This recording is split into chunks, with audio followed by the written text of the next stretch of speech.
Y bueno, nada, en primer lugar, agradecer la invitación, agradecerte, Ray, por volver a organizar este evento. Creo que es importante en el que sigamos año a año actualizándonos respecto al manejo de toda la enfermedad oncológica. Específicamente a nosotros nos toca, obviamente, los tumores geniturinarios a los que nos dedicamos con más ahínco. Y bueno, he estado ya escuchando tu charla de la enfermedad hormonosensible. Me parecía que de alguna manera la deberíamos encajar en el contexto de la enfermedad global del cáncer de próstata con la siguiente charla, que es la de resistencia a castración. Si no me escucháis o se corta, me avisas, ¿vale? Bueno, eh, nada, obviamente pedir disculpas por no poder estar allí. Sabéis que esta situación actual que estamos viviendo en España, específicamente en Europa, pues nos ha condicionado mucho y bueno, intentaremos igualmente bueno, colaborar y seguir intentando trabajar en esta nueva modalidad de videoconferencia. Vamos desde ya a la presentación. Bueno, la enfermedad de cáncer de próstata, sabéis que de alguna manera de la enfermedad localizada, tratada localmente, entre un 30 y un 50% recaen solo de forma bioquímica, sin presencia de metástasis. Un 15% aproximadamente recae como enfermedad metastásica, obviamente por mononaí, y otro 5 o 10% enfermedad metastásica resistente a castración. En general, todos los pacientes hormonosensibles en algún momento de la enfermedad obviamente, transformarán en esa castración. O sea que ahí recogemos un volumen más o menos de un 25% de pacientes son metastásicos. Si nos regimos solo pacientes resistentes a castración, los que recaída bioquímica sin posibilidad de detectar la enfermedad metastásica, lo vemos en la pantalla a la izquierda. Podemos considerar que hay dos grupos de pacientes. Un grupo de pacientes que tiene una cinética de PSA relativamente lenta, el cual se consideran pacientes de bajo riesgo de recaída. Dani, no se escucha bien. Hola, Si te pones audífonos de pronto es mejor. vale, un segundo entonces.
Hola, hola.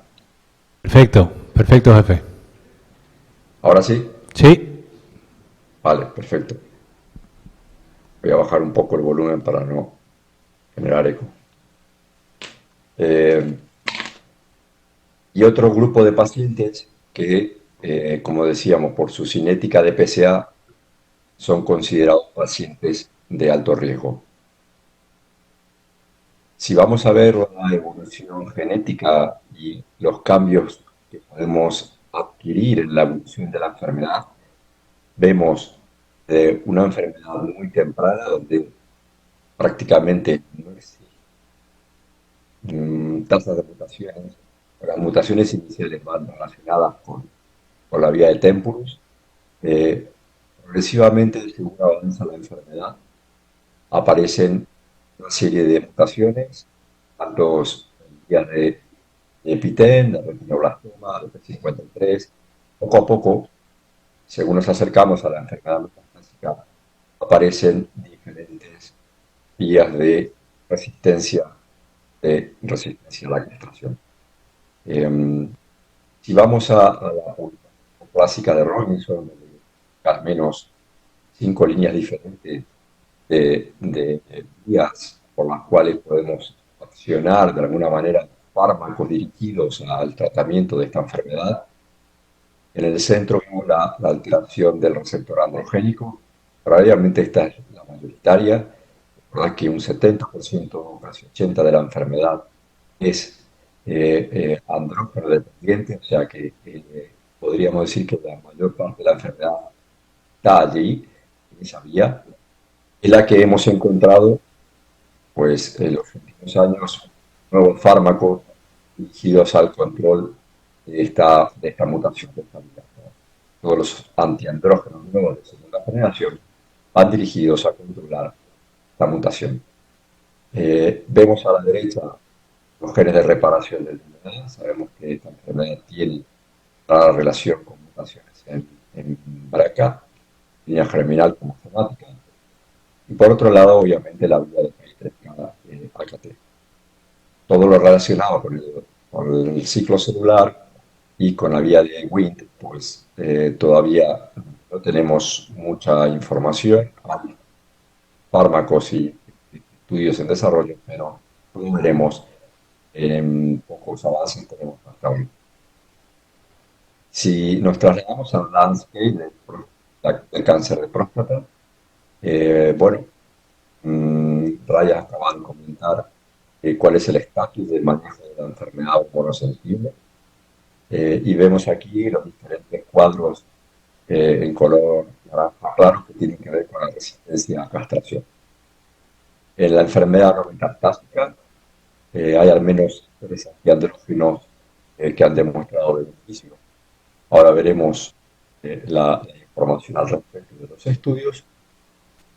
En resistencia a castración, enfermedad metastásica, bueno, sabéis que los estudios tanto del PROPEX de 02 como del estudio Prevail demostraron amplio beneficio de la bilateral en salud también la primera línea de enfermedad metastásica asintomática o mínimamente sintomática.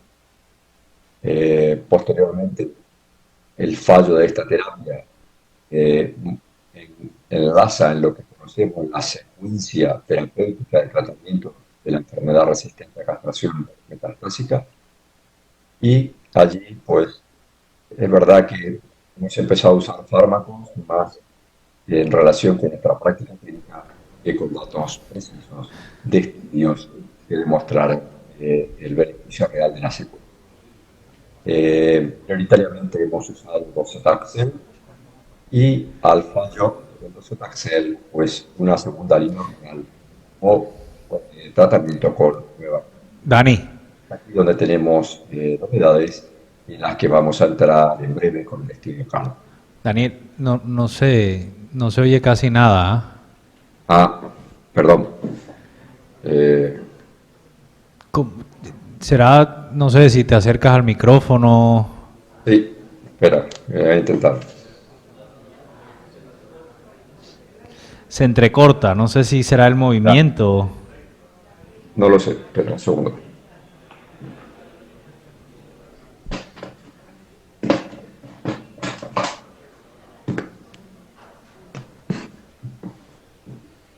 Hola. Hola. Dale, ¿Escucháis? sí, dale para ver. Sí. Respecto a la enfermedad de resistencia a castración no metastásica, ¿Me escucháis ahora? Sí, perfecto, perfecto, dale. Vale. La definición como tal es muy simple. Son pacientes que tienen una cinética de PSA particular, relativamente corta en el tiempo de duplicación. Se identifica fundamentalmente por lo que decíamos, la frecuencia en las valoraciones del PSA, en que las evaluaciones clásicas radiográficas no demuestran enfermedad metastásica y en el momento de inicio de la terapia androgénica. La definición como tal, de acuerdo al Prostate Cancer Working Group, sabéis que existe la versión clásica que era la tipo 2 y recientemente se acaba de actualizar a la versión 3. Esto es un panel de expertos que genera una serie de recomendaciones respecto a cómo definir el paciente para específicamente investigación o estudios clínicos. Interesante que, como vemos allí remarcado en azul oscuro, el concepto del Working Group 3 habla de pacientes que tienen un racing PSA sin enfermedad detectable en el sitio primario y obviamente permite el que se identifiquen adenopatías que no pasen más allá de la pelvis y que no tengan más de 1,5 centímetros del eje corto. Obviamente estamos hablando de que no tiene enfermedad visceral y que las determinaciones radiográficas utilizadas son las habituales de un CT scan o una gammagrafía ósea convencional. Definiendo el paciente de alto riesgo de enfermedad no metastásica, sabemos que son pacientes que tienen un tiempo de supervivencia global mucho más corto que la población general no metastásica. La mediana de supervivencia global en los pacientes de bajo riesgo está cercana a los 8 años, sin embargo en las de alto riesgo, como vemos aquí, está entre los 2,5 a 3 años. Hablamos así cuando la cinética de PSA o el PSA double time está, lo que decíamos, en un punto de corte por debajo de los 10 meses. Era aquí donde, pues bueno, no teníamos claro si realmente había un impacto de las nuevas moléculas y donde se han desarrollado al menos 3 estudios cuyo endpoint primario ha sido la supervivencia libre de metástasis y endpoint secundario la supervivencia global. Los 3 estudios, el Spartan, el Prosper y el Aramis, ya han sido comunicados y aquí os cuento los datos más relevantes. El estudio Spartan es un estudio que evalúa el impacto de la palutamida, nuevo antiandrógeno específico, frente en este caso a placebo, una randomización 2:1, 1.200 pacientes. Criterio de selección, como vemos aquí, un PSA Racing y un PSA Double Time con una cinética menor a 10 meses. Se estratificaba a los pacientes si el Double Time estaba incluso por debajo de 6 meses o entre 6 a 10 meses, por ver si de alguna manera éramos capaces de todavía identificar mejor aquellos pacientes que tuviesen mayor riesgo con una cinética mayor. Y obviamente N0 versus N1, obviamente hablando de esos ganglios no mayores a 1,5 centímetros por debajo del retroperitoneo y que usaran o no agentes dirigidos al hueso. La palutamida dosis estándar de 240 miligramos día más el inicio de bloqueo androgénico completo frente a placebo.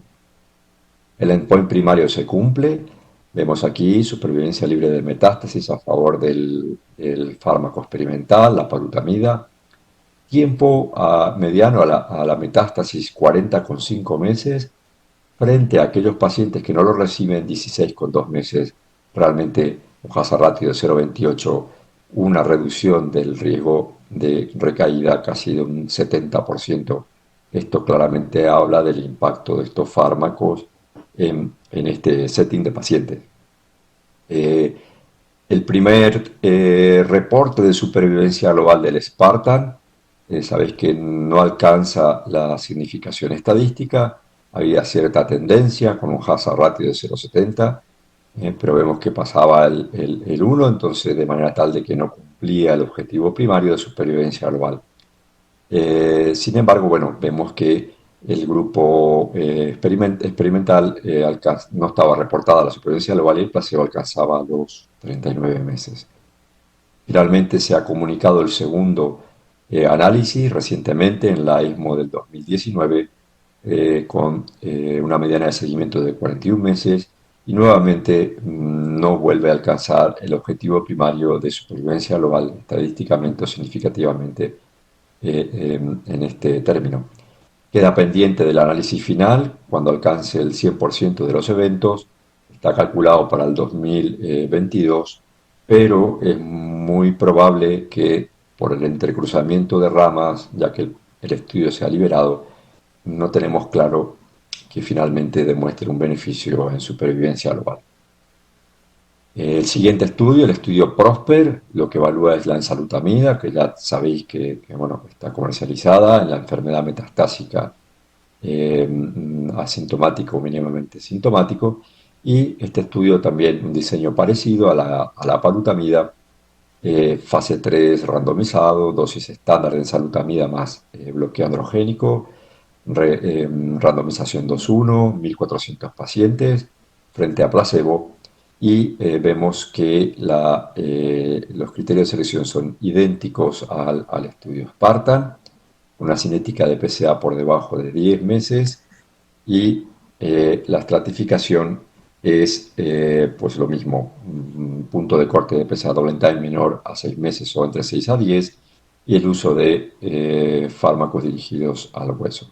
En primario nuevamente supervivencia libre de metástasis y como vemos aquí el objetivo primario se cumple, vemos nuevamente 36,6 meses, recordar el estudio Spartan era 40 meses, o sea, prácticamente calca los resultados, y el placebo pasa lo mismo, 14,7 meses, en la Spartan daba casi 16 meses, nuevamente un hazard ratio de 0,29, 71% de riesgo de reducción de progresión o recaída con el añadido de la ensalutamida. Este estudio estaba pendiente del segundo análisis con mayor número de eventos y sabemos que ha sido solo una nota de prensa, pero se acaba de comunicar hace menos de un mes que el estudio es positivo en supervivencia global, cosa que no había sucedido, como recordáis, en el estudio Sparta. El siguiente estudio, el estudio Aramis, evalúa otro antiandrógeno. Este es también de segunda generación, pero nueva formulación. No tenía hasta ahora ningún estudio de registro en ningún escenario de cáncer de próstata. Este es el primero que se comunica y vemos que prácticamente nuevamente el diseño es idéntico, un número de 1.500 pacientes, randomización 2:1 frente a placebo más deprivación androgénica. Las estratificaciones son los factores son parecidos, endpoint primario de supervivencia libre de metástasis y lo mismo, la primera comunicación habla de estudio positivo en el endpoint primario, supervivencia libre de metástasis, un hazard ratio de 0,40, aunque es más estrecho el hazard ratio, sin embargo en números absolutos nuevamente alcanza los 40 meses con un 60% de riesgo de reducción de enfermedad metastásica o muerte.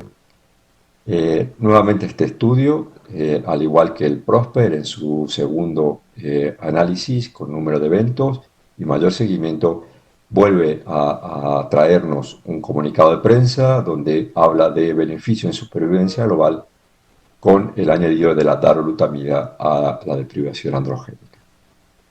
En resumen de los tres estudios, como vemos aquí en esta tabla, prácticamente vemos muy parecidos los datos de supervivencia libre de metástasis, 40 meses, 36,6 en el Prosper, 40,4 en la darolutamida. En supervivencia global, en esta tabla no estaban comunicados y es verdad que tampoco están publicados, o sea, son solo nota de prensa, así que hasta que no lo tengamos no podré modificar la tabla, pero bueno, evidentemente sí que el Prosper y el Aramis tienen supervivencia global en nota de prensa. Si vamos ya al perfil de eventos secundarios, como vemos aquí, probablemente el estudio Aramis es el que tiene menor porcentaje de efectos adversos serios, un 15,8% en la rama de la darolutamida frente a un 12,3% del bloqueo androgénico. Otro punto importante, si veis, no sé si se consigue ver en la pantalla, la última línea que hablamos de tratamientos subsecuentes, vemos que el estudio Spartan, mayoritariamente los pacientes tras fallo a palutamida habían hecho casi todos a viraterona o ensalutamida, mayoritariamente a viraterona en un 80%, ya que la compañía había facilitado el fármaco para que los pacientes pudiesen continuar con una segunda línea hormonal. Sin embargo, el Prosper, vemos que ya la tasa de pacientes tratados con hormonas cae a un 50%, y si vamos al estudio Aramis, vemos que solamente un 30% se han tratado con hormonas. Y sin embargo, la quimio es todo lo contrario. En el Spartan hay solo un 10%, en el Prosper un 27% y en el estudio Aramis casi un 50%. Esto nos deja, obviamente, abierta la pregunta si es que las líneas subsecuentes han, de alguna manera, modificado el endpoint de supervivencia global en este escenario de pacientes. El overview de la enfermedad ya metastásica, acabamos de cerrar la no metastásica, el sensible a castración ya acaba de contarlo Ray perfectamente con todos sus estudios. Y en resistencia a castración, pues bueno, recordar lo que decíamos, solo teníamos 2 estudios con hormona en enfermedad asintomática, mínimamente sintomática, el docetaxel en pacientes sintomáticos, y a partir de allí, pues bueno, prácticamente podríamos decir que jugábamos a contar cómo tratar a estos pacientes con pocos datos, ¿no? Y es aquí donde, pues bueno, si recordáis, el- la secuencia hormonal es una maniobra que se intentó durante un tiempo, pero finalmente, si recordáis, la secuencia hormonal en esta enfermedad ya metastásica aportaba poca información y obviamente pocos datos de eficacia. Vemos aquí, esta es una tabla de algunos estudios, son estudios pequeños, pero veis la tasa de respuesta por PSA son realmente bajas, pero sobre todo quedaros con los 2 estudios que comunican la mediana de supervivencia libre de progresión. Fijaros, no alcanza a los 4 meses, 2,7 y 3,8. ¿Vale? Y con esto, pues damos pie a este estudio que se acaba de comunicar y publicar, el estudio CARD, del cual participamos activamente nosotros en nuestro centro. Ray lo recuerda porque él estuvo todavía rotando con nosotros cuando empezamos el estudio. El estudio era un estudio muy simple, cabazitaxel frente a una línea hormonal que era la contraria a la que había recibido el paciente en su primera línea terapéutica. Los pacientes, obviamente, progresados a docetaxel, y el endpoint primario, supervivencia libre de progresión radiológica, y secundario, supervivencia global y los habituales, ¿no? Estratificación de acuerdo a ECOG y la N de pacientes, como vemos aquí, más o menos alcanzaba unos 300 pacientes. Aquí vemos las características de los pacientes. Perdón. Eh, bueno, fundamentalmente vemos que son pacientes con un Gleason alto, casi todos, el 80% un Gleason 8 a 10, 50% de ellos eran enfermedad metastásica al diagnóstico, todos habían recibido la secuencia hormonal y quimio, aunque un 15% de ellos más o menos habían hecho docetaxel en enfermedad hormonosensible, y se cumple, como vemos aquí, el endpoint primario de supervivencia libre de progresión radiológica en favor del cabazitaxel, alcanzando casi los 8 meses frente a 3,7 de AVI o ENSA. Lo que decía, recordáis, la PFS ya se comunicaba en estudios previos de unos 3,8 meses. El hazard ratio de 0,54, un dato muy positivo a favor del uso de una quimioterapia en esta secuencia terapéutica, el cabazitaxel. Eh, el, el, el análisis por su grupo no muestra nada realmente relevante. Se analiza el tiempo del uso de la terapia hormonal previa, menor a 6 meses, de 6 a 12. Vemos que prácticamente no hay diferencias, tampoco por edad, por la presencia de enfermedad metastásica visceral, si eran M1 al diagnóstico o no, o sea, prácticamente vemos aquí todos los puntos son a favor del cabazitaxel. Y lo llamativo es que este estudio nos trae también beneficios en supervivencia global. Yo creo que es un dato muy relevante. 13,6 meses frente a 11 de la hormona contraria, un hazard ratio de 0,64. Nuevamente, quedaros con el dato de mediana supervivencia global del cabazitaxel, 13,6 meses. ¿Vale? Esto, ya si recordáis, el estudio TROPIC comunicaba unos datos muy parecidos, lo que habla a favor de la madurez de este fármaco, obviamente en este setting de la enfermedad, ¿no? Tasa de respuesta vemos claramente a favor de cabazitaxel, 35 frente a 14 meses. De respuestas objetivas lo mismo, 36 frente a 11. Y lo mismo en respuestas al dolor, 45 frente a 20,3%. Este estudio, pues sabéis que se comunicó recientemente en el New England Journal of Medicine. Yo creo que fue un dato importante y relevante. Otro punto importante del estudio, que es el control de los eventos esqueléticos, nuevamente a favor de cabazitaxel frente a la hormona. ¿Vale? Vemos aquí un hazard ratio de 0,59. Y si diseccionamos el uso de AVI o ENSA, vemos que para los dos fármacos prácticamente es calcado el resultado, o sea que no hay diferencias en que se haya usado una hormona o la contraria. ¿Vale? Si vamos a revisar todos los estudios con cabazitaxel que se han ido comunicando en el tiempo, el TROPIC, el PROCELICA, que comparaba diferentes niveles de dosis, el Affinity, vemos, yo creo que por eso lo traigo en la tabla, la mediana supervivencia global en general está entre 13 a 14, 15 meses. ¿Vale?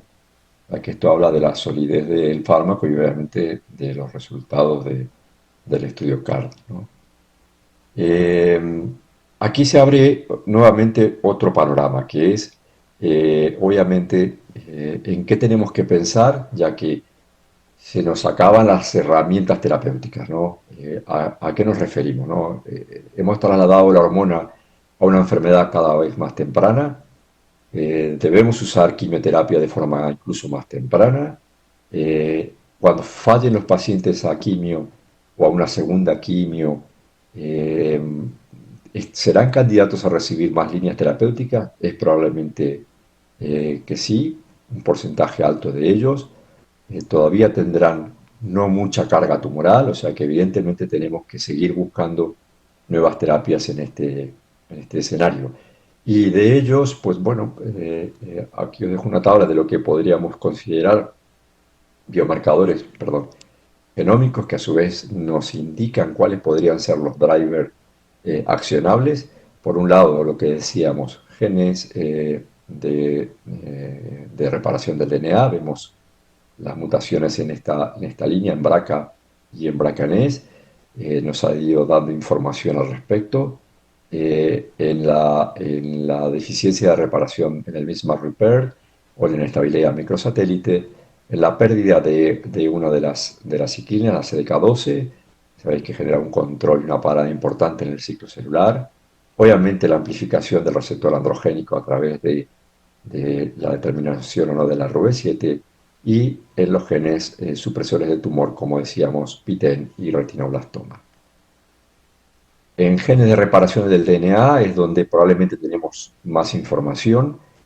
Sabéis que aproximadamente un 12% de los pacientes tienen alteraciones en la línea germinal y si vamos a la metastásica somática, prácticamente alcanza el 20%. Hay múltiples reportes respecto a esta confirmación del porcentaje. Datos a favor, los inhibidores del PAR, que sabéis que ya han dado datos muy positivos tanto en cáncer de mama como en cáncer de ovario, pues se han ido estudiando en cáncer de próstata. Uno de ellos es el niraparib, ¿vale? Que como vemos aquí los estudios preliminares del Galahad muestran una tasa de respuesta para BRCA2 y BRCA1 mutados casi de un 60%, aquí lo vemos en la tabla, y en los no BRCAs, en los BRCANES, pues habla de un 23% de respuesta. Si vamos al estudio Tritón, que en este caso evalúa el impacto de otro inhibidor, el rucaparib, que es un inhibidor en principio un pelín más potente que el niraparib, pues bueno, este estudio vuelve a mirar los genes de reparación en la línea homóloga como tal. Este estudio se acaba de comunicar, vemos que hay tasas de respuestas importantes, pero si vamos a mirar las líneas de mutación, vemos que mayoritariamente la que más se cumplen son las BRCA1, BRCA2, casi en un 50%. Sin embargo, ATM y CDK12 parece que las tasas de respuestas son realmente bajas. Lo mismo ocurre con el otro inhibidor, en este caso el olaparib. Este estudio, basado en un estudio previo ya comunicado del TOPARP, sabéis que se publicó en el New England Journal of Medicine, diseñó un estudio fase 3 de registro. Como vemos aquí, pacientes previamente tratados con una hormona o quimio eran randomizados a recibir, en este caso, eran randomizados a recibir olaparib o la hormona contraria, y había dos cortes, una corte con solo mutaciones de BRCA y ATM, y por otro las diferentes mutaciones en la línea germinal. El endpoint primario de supervivencia libre de progresión radiológica, este estudio se acaba de comunicar en la ESMO del 2019 y nuevamente el estudio es positivo a favor, como veis en la tabla de la izquierda, en supervivencia libre de progresión radiológica frente a la hormona contraria. Fijaros, lo he puesto a la par que el CAR porque vemos que nuevamente la hormona en este estudio vuelve a alcanzar una PFS de 3,6 meses. ¿Vale? Y el olaparib alcanza unos 7,4 meses. Y si veis el cuadro de la derecha, el CAR, vemos que prácticamente las curvas son muy parecidas al PROFOUND. Estamos pendientes de este estudio, que es un estudio fase 3 en primera línea metastásica. En este caso es olaparib con una dosis un pelín más baja de 300 miligramos más abiraterona, la combinación frente solo a abiraterona, el estudio PROPEL, pero en este caso es all comers, o sea que no mira específicamente si los pacientes son mutados o no. Sin embargo, finalmente se hará un análisis posterior si realmente impacta más en aquellos pacientes mutados o no mutados. Y por último, las dos líneas que nos han ido dejando información al respecto de esta enfermedad. Sabéis que la tasa de mutaciones en el cáncer de próstata no es realmente alta. Vemos aquí en la lista que recordáis que se comunica habitualmente en los estudios de inmunoterapia. La próstata pues, ocupa una posición realmente muy lejana respecto a los pacientes con alta tasa de mutaciones. Sin embargo, bueno, los pacientes que tienen alteraciones en el misma repair, de alguna manera sí que generan un aumento de la tasa de mutaciones y obviamente de mayor inflamación y mayor infiltrado linfocitario, que favorecería el que los fármacos de inhibición del checkpoint, en este caso anti-PD-1 o anti-PD-L1, tuviesen actividad en esta enfermedad. Recordad el estudio de Standard Cancer que aproximadamente un 3% de estos pacientes que tienen alteraciones de mismatch repair podrían ser candidatos a hormonoterapia.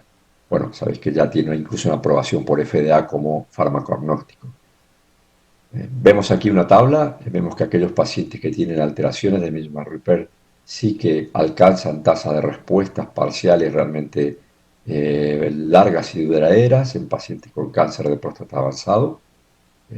Y esto se confirma en un estudio de varias cortes, el Keynote 199, que evalúa el impacto de pembrolizumab.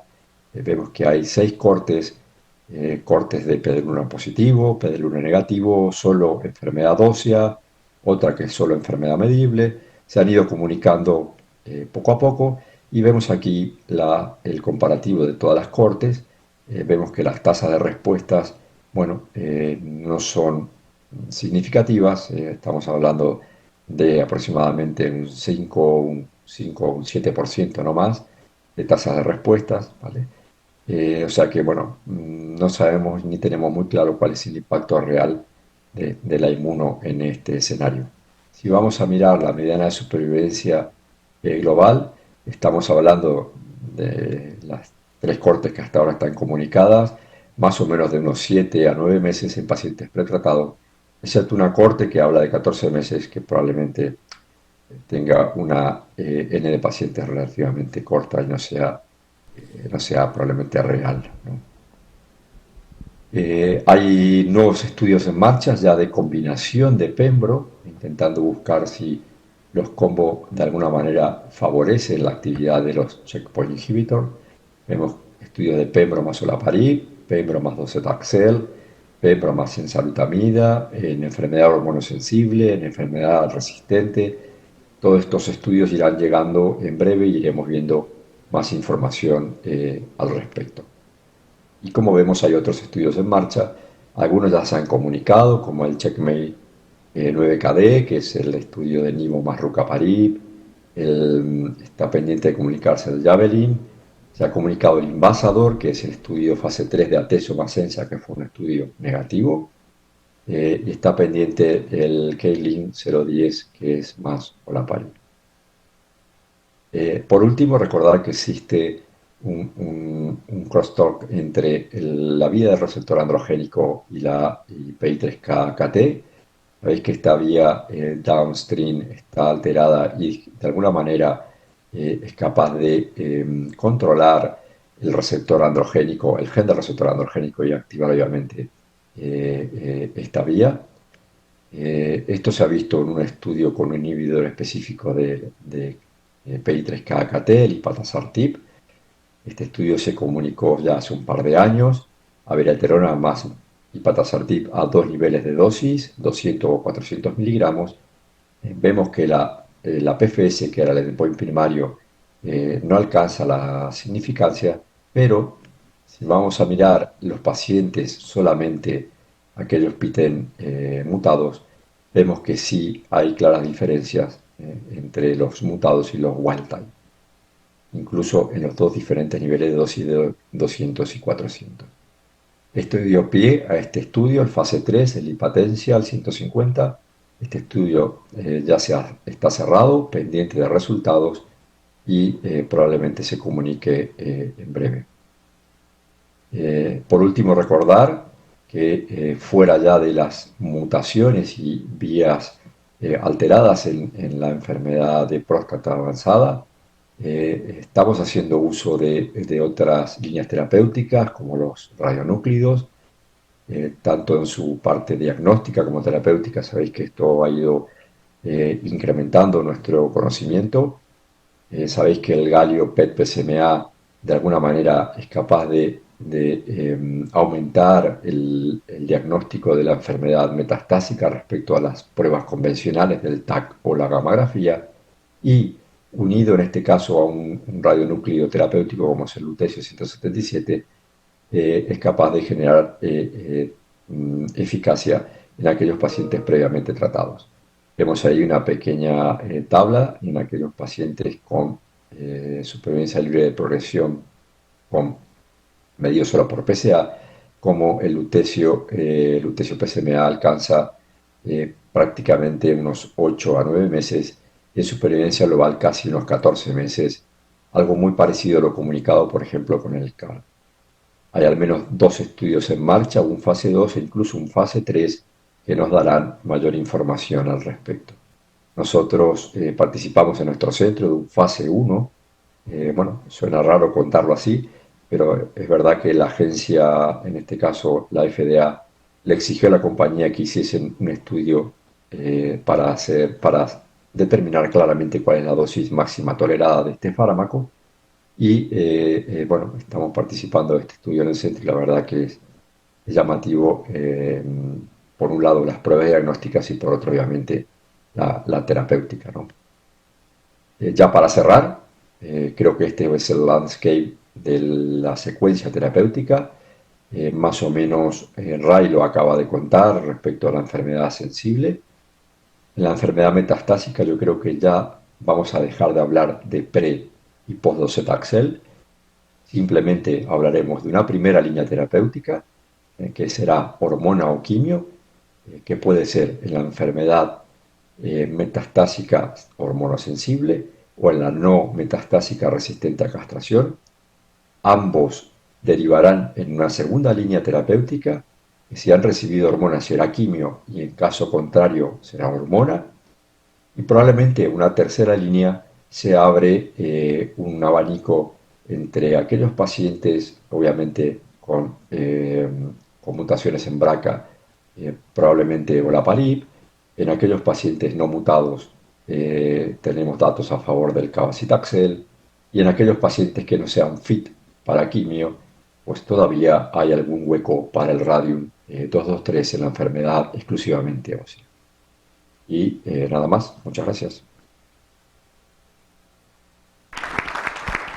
Doctor Castellano, como para Ray, ¿cuál es su aproximación en el retratamiento con docetaxel un año posterior a docetaxel en el escenario sensible? En principio, en el estudio CART, el punto de corte era en aquellos pacientes que habían progresado antes de los 12 meses.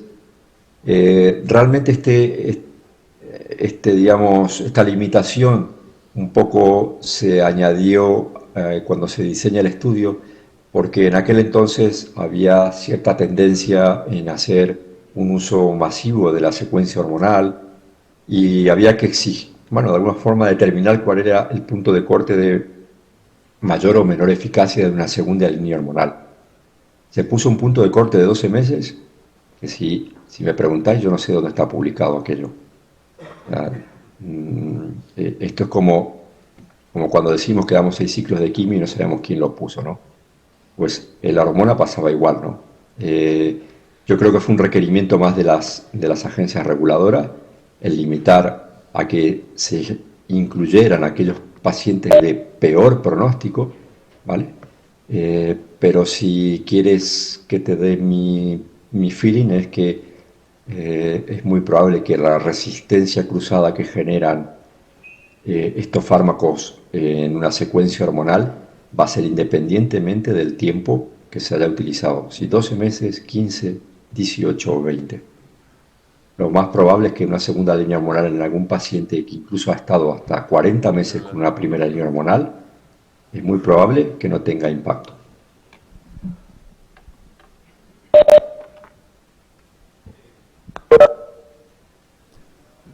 Yo tengo una opinión bastante similar, y el motivo de la pregunta en este tercer mundo en el que nos tenemos que desenvolver con las limitaciones que tenemos de tratamiento para nuestros pacientes, sobre todo para los tratamientos caros, yo creo que puede la quimioterapia, después de una sensibilidad hormonal prolongada, digamos que un año, o sea, me sentiría yo más cómodo entre más tiempo, mejor. Y en aquellos pacientes que no tengan una toxicidad que te limite la dosis desde el punto de vista de neuropatía, volver a dar docetaxel a ver qué pasa. Es como volver a empezar. O sea, Sí, probablemente, sí. Sí, Ray, yo tengo una... El escenario que yo planteaba es que no ha recibido terapia hormonal, es decir, recibió quimio y estás pensando en ahorrar líneas de tratamiento y en volver a Sí, utilizar el docetaxel, que tú fue haces lo un que chart. mencionaste ahorita. O sea, después de Charted. Exactamente, Sí, después de Charted. Sí, al tratamiento hormonal nos referimos al bloqueo androgénico después del Charted, pero estamos de acuerdo que entre más tiempo haya pasado desde el último docetaxel mejor. El diseño de los estudios que se está haciendo lo permite, y yo creo que es totalmente válido. O sea, yo no me sentiría limitado. No tenemos datos y yo creo que se puede intentar. Sí, yo Sí, quisiera hay aprovechar poca información al respecto del uso de cabazitaxel, específicamente tras fallo a un charter, ¿no? En general es aquellos pacientes que recaen rápidamente al Charted, entendemos que va a ser difícil que sean rescatados con hormonas, ¿no? Sí, yo tengo una duda de la práctica cotidiana y quisiera aprovechar porque el paciente está con cosas como a favor y en contra. Tiene 65 años, tiene un cáncer de próstata Gleason 7, el score, debutó con enfermedad metastásica de alto volumen a nivel óseo y tiene compromiso ganglionar pélvico que le está condicionando una hidronefrosis unilateral. En ese ejercicio, pues por ser de alto volumen, no tendría indicación, además de la castración, de hacer radioterapia pélvica, pero con ese compromiso local, ¿qué concepto les merece a ustedes la radioterapia pélvica pese a ser de alto volumen?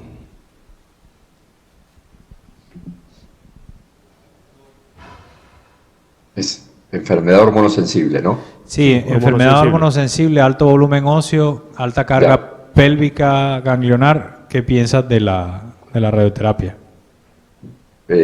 Bueno, yo lo que no tengo claro es eh, el uso de la radioterapia, el concepto, por llamar así, a dosis casi radicales, ¿no? O sea, el radiar la pelvis con un concepto de control de la enfermedad local, no creo que aporte mucho en este sentido, ¿vale? Probablemente estemos casi que obligados a dar solamente una radioterapia de control paliativo, ¿no? Más si tiene, obviamente, la hidronefrosis secundaria, la afectación ganglionar que debe ser extensa, entiendo, ¿no? Sí, yo pienso similar. Yo creo que el papel de la radioterapia en el cáncer de próstata metastásico hormonosensible, como lo revisamos ahora, pues está mejor dado en bajo volumen. Por suerte, estos pacientes responden bastante bien a la terapia quimiohormonal con docetaxel y bloqueo androgénico. Es un paciente con características de mal pronóstico, entonces probablemente ese Gleason, lo que estamos viendo es solo la punta del iceberg, que ese Gleason va a ser mayor y yo creo que esa hidronefrosis con la quimio y el tratamiento hormonal va a ir bajando. O sea, yo hace poco terminé el docetaxel en un señor que me empezó con creatinina de 4. Con sus nefrostomías empezó a mejorar y ya después de 5 ciclos ya le quitaron las nefrostomías, creatinina de 0,9. Sí, de acuerdo. Ese era el factor de distracción, el hecho de la hidronefrosis, pero sí, de acuerdo en que alto volumen no se beneficia de radioterapia. Perfecto. Gracias. Yo tenía una pregunta. En pacientes hormonosensibles que tienen bajo volumen y alto riesgo, ¿los tratas, no los tratas y con qué? Si los tratas. Bajo volumen, Alto riesgo. alto riesgo por latitud. Por Gleason. Ok. Por latitud. Ok. Yo lo que estoy haciendo actualmente en bajo volumen es la radioterapia sobre la enfermedad local. La nueva tecnología incluso nos ha permitido hacer tratamientos de radioterapia más cortos, con lo cual el paciente no tiene que estar los 2 meses, el mes y medio de tratamiento sobre la próstata, sino que se hace en un poco menos de tiempo y su bloqueo androgénico. Todavía no estoy convencido del beneficio de las nuevas terapias hormonales a falta de mayor seguimiento. Porque si nos ponemos a pensar que en los 3 estudios todos los pacientes se benefician, también debemos pensar que en los 3 estudios del docetaxel todos los pacientes se benefician. Y cuando lo estratificamos, empiezan a pisarte la unidad, empezamos a necesitar más seguimiento. Entonces, ¿por qué para las hormonas sí y para el docetaxel no?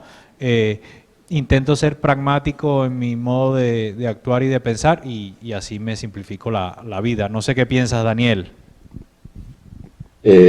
Bueno, yo creo que sí. También es verdad que el Charted durante un tiempo nos ha marcado mucho este concepto de dividir a los pacientes en alto y bajo volumen. Pero los estudios que han llegado con las nuevas terapias hormonales pareciera que no hay diferencia respecto a esa división entre bajo volumen o bajo riesgo y alto riesgo, ¿no? Yo creo que en general se van a beneficiar casi todos los pacientes de hormonas. Eh, es verdad que si vamos al bajo volumen o al bajo riesgo, eh, debe haber algún setting de pacientes en el que no hay un impacto significativo, pero yo creo que hoy día sería difícil dejarlos fuera de una línea terapéutica aparte de su castración. Eh, si te vas más allá, incluso la enfermedad de muy bajo volumen, como es la no metastásica, ¿no? Ya hay impacto de las hormonas y en supervivencia global. Eh, o sea que creo que en algún punto tendremos que hacer un cambio, bueno, mental, terapéutico, de que tenemos que tratar a todos los pacientes. Eh, ¿Cómo seleccionarlos? Pues bueno, esto sí puede que nos ayude el definir bajo y alto riesgo. Yo creo que los de bajo riesgo, pues bueno, va a haber que darle el combo de hormona más castración. Y a los de alto riesgo, pues habrá que definir a quién quimio y a quién hormona.